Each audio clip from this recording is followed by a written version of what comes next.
شروع اللہ کے نام سے جو بڑا مہربان نہایت رحم والا ہے۔ یاسین، قسم ہے قرآن کی جو حکمت سے بھرا ہوا ہے۔ اے محمد صلی اللہ علیہ وآلہ وسلم، بے شک تم پیغمبروں میں سے ہو، سیدھے رستے پر۔ یہ خدائے غالب اور مہربان نے نازل کیا ہے تاکہ تم ان لوگوں کو جن کے باپ دادا کو متنبع نہیں کیا گیا تھا متنبع کر دو، وہ غفلت میں پڑے ہوئے ہیں۔ ان میں سے اکثر پر خدا کی بات پوری ہو چکی ہے، سو وہ ایمان نہیں لائیں گے۔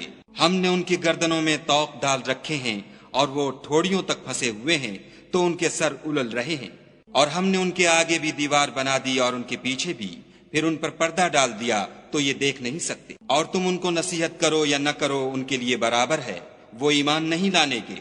تم تو صرف اس شخص کو نصیحت کر سکتے ہو جو نصیحت کی پیروی کرے اور خدا سے غائبانہ ڈرے، سو اس کو مغفرت اور بڑے ثواب کی بشارت سنا دو۔ بے شک ہم مردوں کو زندہ کریں گے، اور جو کچھ وہ آگے بھیج چکے اور جو ان کے نشان پیچھے رہ گئے ہم ان کو قلم بند کر لیتے ہیں، اور ہر چیز کو ہم نے کتاب روشن یعنی لوح محفوظ میں لکھ رکھا ہے۔ اور ان سے گاؤں والوں کا قصہ بیان کرو جب ان کے پاس پیغمبر آئے، یعنی جب ہم نے ان کی طرف 2 پیغمبر بھیجے تو انہوں نے ان کو جھٹلایا، پھر ہم نے تیسرے سے تقویت دی تو انہوں نے کہا کہ ہم تمہاری طرف پیغمبر ہو کر آئے ہیں۔ وہ بولے کہ تم اور کچھ نہیں مگر ہماری طرح کے آدمی ہو، اور خدا نے کوئی چیز بھی نازل نہیں کی، تم محض جھوٹ بولتے ہو۔ انہوں نے کہا کہ ہمارا پروردگار جانتا ہے کہ ہم تمہاری طرف پیغام دے کر بھیجے گئے ہیں، اور ہمارے ذمے تو صاف صاف پہنچا دینا ہے اور بس۔ وہ بولے کہ ہم تم کو نامبارک دیکھتے ہیں، اگر تم باز نہ آؤ گے تو ہم تمہیں سنگسار کر دیں گے اور تم کو ہم سے دکھ دینے والا عذاب پہنچے گا۔ انہوں نے کہا کہ تمہاری نحوست تمہارے ساتھ ہے، کیا اس لیے کہ تم کو نصیحت کی گئی؟ بلکہ تم ایسے لوگ ہو جو حد سے تجاوز کر گئے ہو۔ اور شہر کے پرلے کنارے سے ایک آدمی دوڑتا ہوا آیا، کہنے لگا کہ اے میری قوم، پیغمبروں کے پیچھے چلو، ایسوں کے جو تم سے صلاح نہیں مانگتے اور وہ سیدھے رستے پر ہیں۔ اور مجھے کیا ہے کہ میں اس کی پرستش نہ کروں جس نے مجھے پیدا کیا، اور اسی کی طرف تم کو لوٹ کر جانا ہے۔ کیا میں ان کو چھوڑ کر اوروں کو معبود بناؤں؟ اگر خدا میرے حق میں نقصان کرنا چاہے تو ان کی سفارش مجھے کچھ بھی فائدہ نہ دے سکے، اور نہ وہ مجھے چھڑا ہی سکیں۔ تب تو میں صریح گمراہی میں مبتلا ہو گیا۔ میں تمہارے پروردگار پر ایمان لایا ہوں، سو میری بات سن رکھو۔ حکم ہوا کہ بہشت میں داخل ہو جا۔ بولا کاش میری قوم کو خبر ہو کہ خدا نے مجھے بخش دیا اور عزت والوں میں کیا، اور ہم نے اس کے بعد اس کی قوم پر کوئی لشکر نہیں اتارا، اور نہ ہم اتارنے والے تھے ہی۔ وہ تو صرف ایک چنگھاڑ تھی آتشیں، سو وہ اس سے ناگہاں بجھ کر رہ گئے۔ بندوں پر افسوس ہے کہ ان کے پاس کوئی پیغمبر نہیں آتا مگر اس سے تمسخر کرتے ہیں۔ کیا انہوں نے نہیں دیکھا کہ ہم نے ان سے پہلے بہت سے لوگوں کو ہلاک کر دیا تھا؟ اب وہ ان کی طرف لوٹ کر نہیں آئیں گے، اور سب کے سب ہمارے روبرو حاضر کیے جائیں گے۔ اور ایک نشانی ان کے لیے زمین مردہ ہے کہ ہم نے اس کو زندہ کیا اور اس میں سے اناج اگایا، پھر یہ اس میں سے کھاتے ہیں، اور اس میں کھجوروں اور انگوروں کے باغ پیدا کیے اور اس میں چشمے جاری کر دیے تاکہ یہ ان کے پھل کھائیں، اور ان کے ہاتھوں نے تو ان کو نہیں بنایا، تو پھر کیا یہ شکر نہیں کرتے؟ وہ خدا پاک ہے جس نے زمین کی نباتات کے اور خود ان کے اور جن چیزوں کی ان کو خبر نہیں سب کے جوڑے بنائے۔ اور ایک نشانی ان کے لیے رات ہے کہ اس میں سے ہم دن کو کھینچ لیتے ہیں تو اس وقت ان پر اندھیرا چھا جاتا ہے، اور سورج اپنے مقرر رستے پر چلتا رہتا ہے۔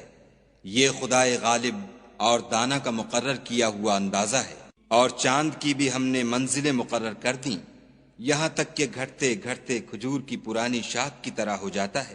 نہ تو سورج ہی سے ہو سکتا ہے کہ چاند کو جا پکڑے، اور نہ رات ہی دن سے پہلے آ سکتی ہے، اور سب اپنے اپنے دائرے میں تیر رہے ہیں۔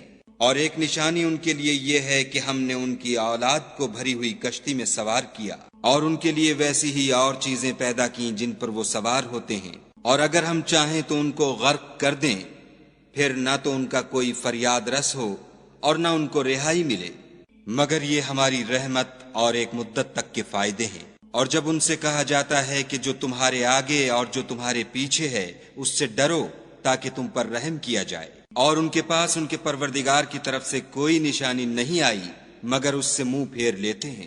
اور جب ان سے کہا جاتا ہے کہ جو رزق خدا نے تم کو دیا ہے اس میں سے خرچ کرو، تو کافر مومنوں سے کہتے ہیں کہ بھلا ہم ان لوگوں کو کھانا کھلائیں جن کو اگر خدا چاہتا تو خود کھلا دیتا، تم تو صریح غلطی میں ہو۔ اور کہتے ہیں اگر تم سچ کہتے ہو تو یہ وعدہ کب پورا ہوگا؟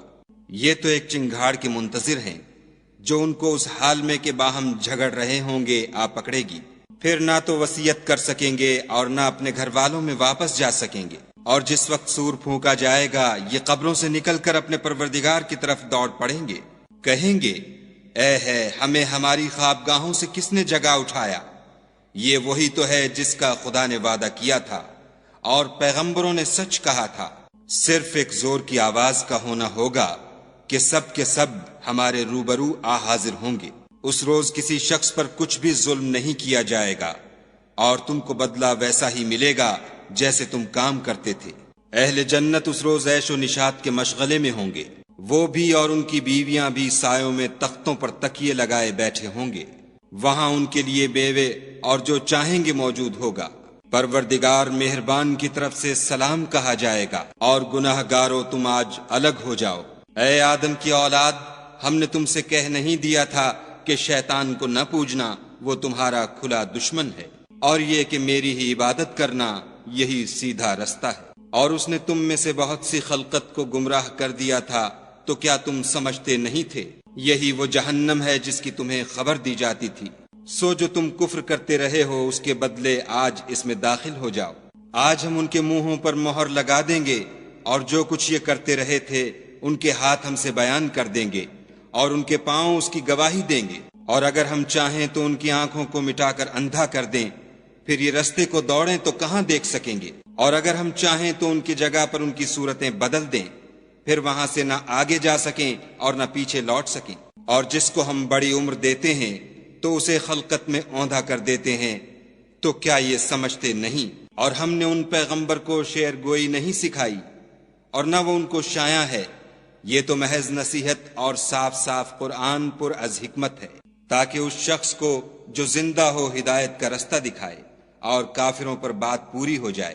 کیا انہوں نے نہیں دیکھا کہ جو چیزیں ہم نے اپنے ہاتھوں سے بنائیں ان میں سے ہم نے ان کے لیے چار پائے پیدا کر دیے اور یہ ان کے مالک ہیں، اور ان کو ان کے قابو میں کر دیا تو کوئی تو ان میں سے ان کی سواری ہے اور کسی کو یہ کھاتے ہیں، اور ان میں ان کے لیے اور فائدے اور پینے کی چیزیں ہیں، تو کیا یہ شکر نہیں کرتے؟ اور انہوں نے خدا کے سوا اور معبود بنا لیے ہیں کہ شاید ان سے ان کو مدد پہنچے، مگر وہ ان کی مدد کی ہرگز طاقت نہیں رکھتے، اور وہ ان کی فوج ہو کر حاضر کیے جائیں گے۔ تو ان کی باتیں تمہیں غمناک نہ کر دیں، یہ جو کچھ چھپاتے اور جو کچھ ظاہر کرتے ہیں ہمیں سب معلوم ہے۔ کیا انسان نے نہیں دیکھا کہ ہم نے اس کو نطفے سے پیدا کیا، پھر وہ تڑاک پڑاک جھگڑنے لگا اور ہمارے بارے میں مثالیں بیان کرنے لگا اور اپنی پیدائش کو بھول گیا، کہنے لگا کہ جب ہڈیاں بوسیدہ ہو جائیں گی تو ان کو کون زندہ کرے گا؟ کہہ دو کہ ان کو وہ زندہ کرے گا جس نے ان کو پہلی بار پیدا کیا تھا، اور وہ سب قسم کا پیدا کرنا جانتا ہے، وہی جس نے تمہارے لیے سبز درخت سے آگ پیدا کی، پھر تم اس کی ٹہنیوں کو رگڑ کر ان سے آگ نکالتے ہو۔ بھلا جس نے آسمانوں اور زمین کو پیدا کیا، کیا وہ اس بات پر قادر نہیں کہ ان کو پھر ویسے ہی پیدا کر دے؟ کیوں نہیں؟ اور وہ تو بڑا پیدا کرنے والا اور علم والا ہے۔ اس کی شان یہ ہے کہ جب وہ کسی چیز کا ارادہ کرتا ہے تو اس سے فرما دیتا ہے کہ ہو جا، تو وہ ہو جاتی ہے۔